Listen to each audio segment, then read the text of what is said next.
በስመ ሥላሴ በስመ አብ በወልድ በመንፈስ ቅዱስ አሐዱ አምላክ አሜን። በስመ አብ በወልድ በመንፈስ ቅዱስ አሐዱ አምላክ አሜን። መቃባ ከልልማ ከነፎራ ቁልቁሉ ሰደን ዋቀየ ቶኮ አሜን።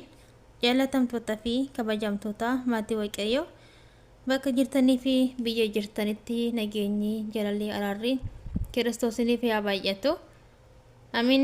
Eebbi abbaa jaalalli ilmaa araarsummaan keenya qulqulleetti dubree maaramii eegumsi ergamoota kanaan qulqulloota ayyaanni raajota suuqni duukaa bu'oota hunduma keenyarraa oolee haa bulu amin. Qophiin qabanne isiniif dhiyaanne qophii keessummaa Abrahaam torbaniin kan isiniif dhiyaatu viidiyoo haaraadhaan dhufnee jirra. Akkasumallee qophiin keessummaa Abrahaam kan isiniif dhiyaatu waldaa burqaa amantaarraayi. Egaa viidiyoo keenya guyyaa har'aa hundi keessanuu like share gochuudhaan akka eegaltan maqaa sin gaafadha. Akkasumallee chaanalii kanaaf haarawaa kan taatan subscribe akka gootan video ለታይ ቃተ ስርጭትንስ jalqaba akkasiniif isin bira dhaga'uu fi subscribe godhaa isinin jedha. Guyyaa har'aatti keessummaa ta'uudhaan gidduu keenyatti kan argamte obboleettii keenya jaalatamtuu fi kabajamtuu tajaajiltuu waldaa burqaa amantaa walatta kidaan tiijii keessummaa ta'uudhaan gidduu keenyatti kan argamtedha. Turtiin keenya obboleettii keenya tiijii waliin haa ta'u hamma dhumaatti nu faana tura. Lolli obboleettii keenya tiijii baga nagaan dhufte. በስመ ሥላሴ ስም በስመ አብ በወልድ በመንፈስ ቅዱስ አሐዱ አምላክ አሜን። መቃ አባ ከነልማ ከነፉረ ቁልቁሉ ሰደን ዋቀ ተቋሜ በስመ አብ በወልድ በመንፈስ ቅዱስ አሐዱ አምላክ አሜን አሜን። በገነጋዳን ነው የደብሌቲኮ ታለ ቀጥታ ገረመ ጋፊ ኮታን ደርባ waaqayyo gooftaan isaa gargaar walitti kidaan gaafii tokko farratti maqaan kee maqaan cubbaa kee eenyu iddoon dhaloota keetii eessa? በስመ ሥላሴ ስም እሺ ኤብፋሚቴና waaqayyo isaa eebbisu maqaan kiyya kan cuuphaa walatta kidaan maqaan kiyya kan addunyaa tiijii jedhama. Akkasumas iddoon itti dhaladhee guddadhe Arsii Boqojjii jedhama. እኔ የክርስትና ስሜ ቲጂ ነው። የዓለም ስሜ ደግሞ በስላሴ ስም ይቅርታ። የክርስትና ስሜ ወለተ ኪዳን፣ የአዱኛ ስሜ ደግሞ ቲጂ። ተወልጄ ያደግኩት አርሲ ቦቆጂ። ቶሎ obboleettii keenya eebbifame. Gaafii lammaffaan haala kamiin gara amantaa ኦርቶዶክስ ተዋሕዶ dhufte? እንዴት ነው ወደ ክርስትና ሃይማኖት የመጣሽው? እሺ ኤብፋሜ waaqayyo isaa eebbisu. Ani dhalootuma koorraa maatiin kiyyaa dhaladheetis ኦርቶዶክስ ተዋሕዶ ta'eetumaan dhaladhe jechuudha. እኔ ስወለድም የኦርቶዶክስ ተዋሕዶ እምነት ተከታይ ሆኜ ነው የተወለድኩት። ቤተሰቦቼ ኦርቶዶክስ ናቸው። እሺ እህታችን ቃለ ሕይወትን ያሰማልን። Gaafii sadaffaan gara amantaan akkamiin guddatte? Maatiin kee maal keessa turanii amma hoo maalirra jiru? በሃይማኖትሽ በኩል አስተዳደግሽ እንዴት ነበረ? ቤተሰቦችሽስ እንዴት ነበሩ? አሁንስ ምን ላይ ነው ያሉት? እሺ ኤብፋሜ waaqayyo isaa eebbisu obboleettii koo. Ani isa dhugaa hoo dubbanne ani ortodoksii ta'uu koodhaan beeka malee ani baay'ee waa'ee amantaa kootii hin beeku jechuudha. Maaliif maatii koos taanan yeroo ayyaanaa waggaa keessatti yeroo tokko kan yeroo lama gisee deemganni jiru. Akkasumas immoo yeroo ayyaana guddaa akkam jedhame yoo ta'e mana amantaa kan deemnu jechuudha maatiin kootis akkasuma. Maaliif maatiin koos baada amልኮታ ተከተሉ waan ta'eef እኔ እውነቱን ለመናገር ኦርቶዶክስ ልሆን እንጂ እኔ ስለ ሃይማኖቴ ምንም አላውቅም ነበር። ለምን ቤተሰቦቼ በበዓል ጊዜ አንዳንድ ጊዜ ብቻ ነው የምንሄደው። በአመት አንዴ ሁለቴ ከሄድን ነው። ምክንያቱም የባዳ አምልኮ ስላለ በቤተሰባችን ውስጥ። Tole obboleettii keenya waaqayyo gooftaan isaa eebbisu. Gaafii afuraffaan gaa'ila kee haala kamiin raawwatte? Yoo hin raawwanne gara fuulduraatti akkamiin raawwachuu barbaadda? ጋብቻሽ እንዴት ነው የፈጸምሽው? ካልፈጸምሽ ለወደፊትስ እንዴት ነው እንዴት ለመፈጸም ነው ያሰብሽው? እሺ ኤብቢፋሜ waaqayyo si haa eebbisu obboleettii koo. Ani aga ammaatti gaa'ela hin godhanne. Waaqayyo gooftaan yoo na gargaare nagaadhaan biyya keenyas nagaa godhee anas nagaan na galchee gaa'ela koo waaqayyo gooftaan akka fedhii beeyyama isaa naaf taasise mana amantaatiin raawwadha jedhee abdii godhadheetan jira. እኔ እስካሁን ድረስ ትዳር አላስኩም። እግዚአብሔር እርዳኝና በሰላም ወደ ሀገሬ ካስገባኝ አምላክ ትዳሬን በቤተ ክርስቲያን ለማግባት ወስኜ ነው ያለው ማለት ነው። እግዚአብሔር ይፍቀድልኝ። ተለበለቲ ቆይ ዋቀይ ቆፍተን ሲፋያሙ ሲያገርገሩ ጋፊ ሸነፋኒ ዳይምኒ ከና ዋቀዮቲ ይጆሊ ሀለካሚን ጉድስቴ ገረ ፎንድራቲዮ አካሚን ጉድሱ ካሮራ ቀብዳ ልጅ የእግዚአብሔር ስጦታ ነው። ልጅ እንዴት ነው ያሳደግሽው? ለወደፊትስ እንዴት የማሳደግ ነው እቅድ ያለሽ? እሺ waaqayyo si haa eebbisu. Ani daa'ima hin qabu amma sa'aatii kanatti. Waaqayyo gooftaan dhugaadha kennaa waaqayyooti daa'imti. Waaqayyo naaf haa kennuuti.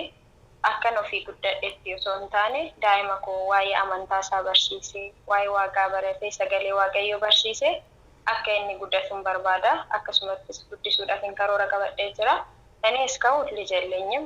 እግዚአብሔር ስጦታ ነው ልጅና እግዚአብሔር ስጠኝና እኔ እንዳደግኩት እኔ ባደግኩት መንገድ ልጄ እንዳድግ ስለማልፈልግ የእግዚአብሔርን ቃል እያስተማርኩ በእግዚአብሔር ቤት ውስጥ እየተመላለሰ እንዲያድግ ልጄን በእግዚአብሔር ቤት እንዲያድግ ወስኛለሁ። እግዚአብሔር ይርዳኝ።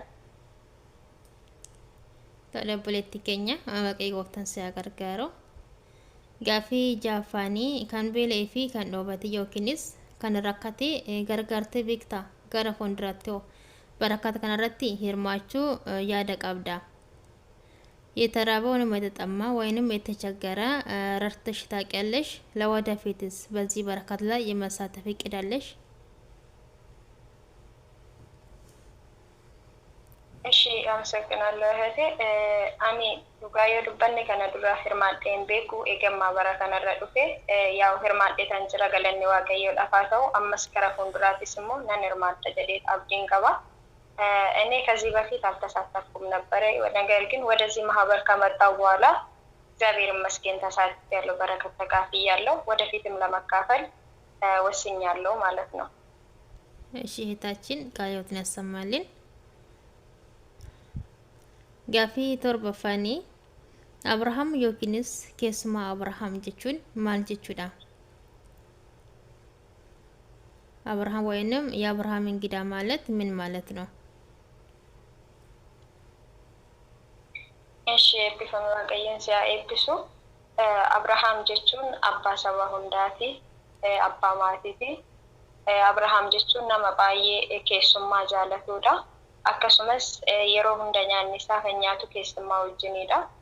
Akkasuma gini seexanni itti naafuudhaan kan ka'e keessummaan akka mana isaa hin dhaqne godhee ture jechuudha. Abbaan keenya Abrahaam kanarraan kan ka'e gaddanii guyyaa sadii osoo hin nyaatiin osoo hin dhugin soomanii guyyaa sadaffaattis sillaaseen sadii mana isaa seenanii mana abbaa keenya Abrahaam eebbisan jechuudha።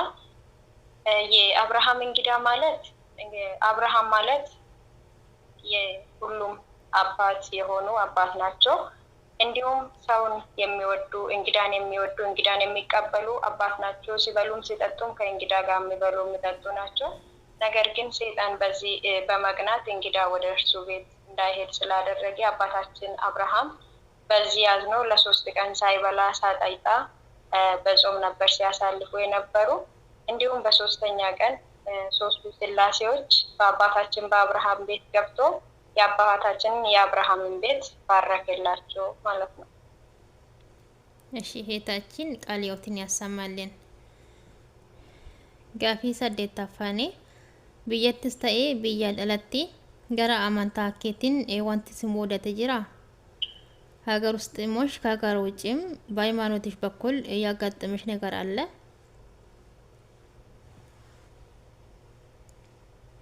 እሺ ኤብቢፋሜ waaqayyo si haa eebbisu.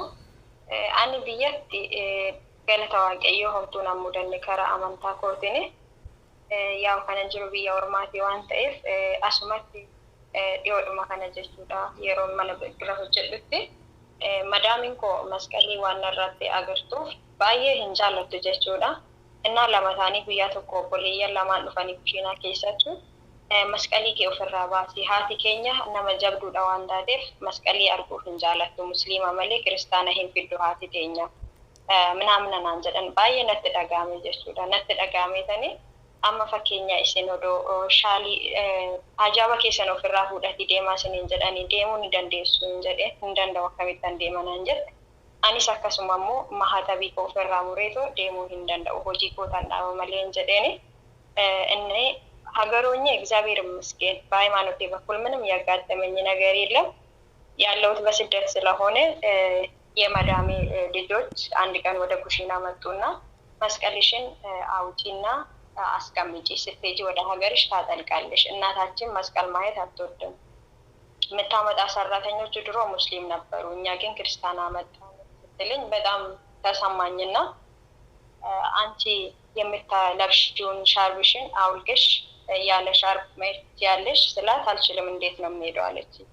እኔም ቢሆን እኔም እንደዛው ነው መስቀሌን ፈትቼ እኔም መሄድ አልችልም ይሄ ሃይማኖቴ ነው ይሄ ማንነቴ ነው አልኳትና ተመልሳ ይቅርታ ጠየቀችኝ። እኔ በሃይማኖቴ በኩል አጋጠመኝ የምለው ይሄ ነው። እሺ ሄታችን በእውነቱ ቃልዎት እናሰማለን ተባረኪ። ጋፊ ሰግለፋኒ ገረ ወልዳ burqa amantaa fayyisaa addunyaa wareegamtuu arseemaa wareegamtuu muraa'el xoofoo fi hojii gaarummaa erga dhuftee jijjiiramte moo hin jijjiiramne ወደ ፈለክ ቸሮ መድኃኒዓለም ሰማዕቷ አርሴማ ሰማዕቷ ሙራኤል በጎ አድራጎት ማህበር ከመጣሽ ተለውጠሻል ወይስ አልተለወጥሽም? እሺ ዋቀየ ሲያይብሶ ፖለቲኮይ ani duga waa baay'een argadhe mana abbaa koo ቸሩ መድኃኒዓለም keessa mana haadha koo qulqulleetti surraa muraa'el mana haadha koo qulqulleetti arseemaa keessa waa baay'een argadhe jira waa baay'ee baradheetan jira. Ani duraan icciitii sillaasee እንኳን naman hin beekne mana kana keessattan waa'ee amantaa kootii baradhe galata waaqayyo waa baay'een baradhee jira. እኔ ድሮ ምንም አላውቅም ስለ ሃይማኖቴ ነገር ግን እዚህ ማህበር ውስጥ ከመጣሁ ብዙ ነገርን ተምሬያለሁ። ምስጢረ ስላሴን እንኳን የማላውቅ ልጅ ነበርኩ ግን ዛሬ እግዚአብሔር ይመስገን ምስጢረ ስላሴን ተምሬበታለሁ። እኔ ፊደልን የተማርኩት በዚህ ቤት ውስጥ ነው። እግዚአብሔር ይመስገን ብዙ ነገርን አግኝቼበታለሁ። እሺ ሄታችን ዋቀይ ጎፍተን ሰገለ ጅረኛ ደማም ዳንቀምነ ሲያዳቄስስ ኤፒፈሚ ጋፊ ጥሞራ ረገኝ ጅራ ጅሬን ከከሰቲ ሙደኖ ያው ሙንዳ ገተምነ ቀብዳ በህይወትሽ ውስጥ የማትረሺው ገጠመኝ አለሽ?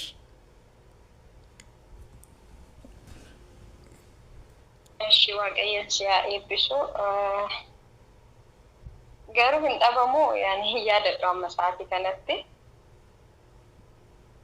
ካና ጀዲያሞ ወኒ ያደረው እንጅሩ ዋቀየ ሲያኤ ታለሽ ፖለቲከኛ ኤፒፈሚ ያ ናማከመዩ ጅሬን ከሰቲ ሙደኖ ባየዳ ካንጀሮ ያ ፖለቲከኛ ሞዶ በትሪብ ተያያችሁ እንደንደ ይጅቹዳ ቶሌ ዋቂ ጎፍተሰ ኤፒሶ ኤፒፈሚ ጋፊ ከሰማ አብርሃም ያሰማራቲ ጦምሬ ጅራ አሰማልቲ አንሱዳኒ ኦፖለቲከኛ ዳምሰል በርፋቹ በርባዱ ነው ቀባተቲ ደበርፋቹ ካንደንደ ስሮ ፖለቲከኛ ተፉፊ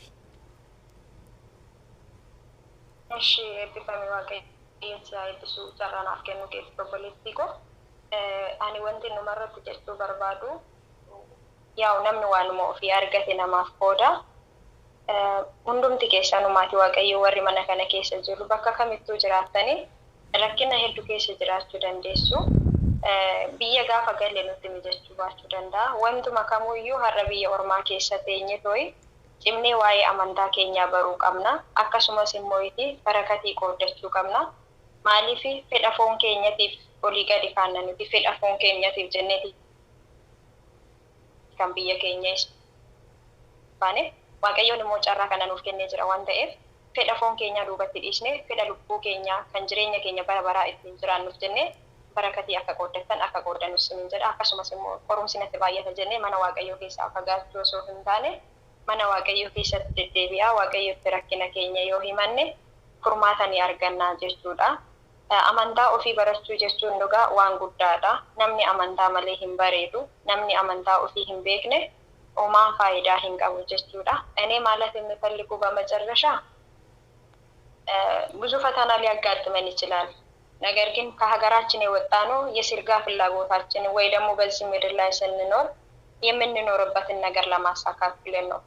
የስጋ ፍላጎታችን ወይ ደግሞ በዚህ ምድር ላይ የምንኖርበትን ለማስፈጸም ሳይሆን ለዘላለም ህይወት የምንኖርበትን ለነፍሳችን ብለን በረከት ብንካፈል በእግዚአብሔር ቤት ውስጥ ብንመላለስ መልካም ነው ብዬ አስባለሁ።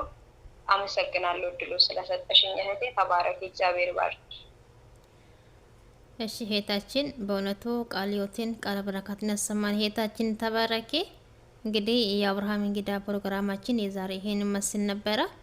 በእውነቱ እህታችን ወለተ ኪዳን ቲጂ የአብርሃም እንግዳ በመሆን በማላችን ተገኝታን የመሰለ ፕሮግራም ከኛ ጋር በመቆየትሽ እናመሰግናለን።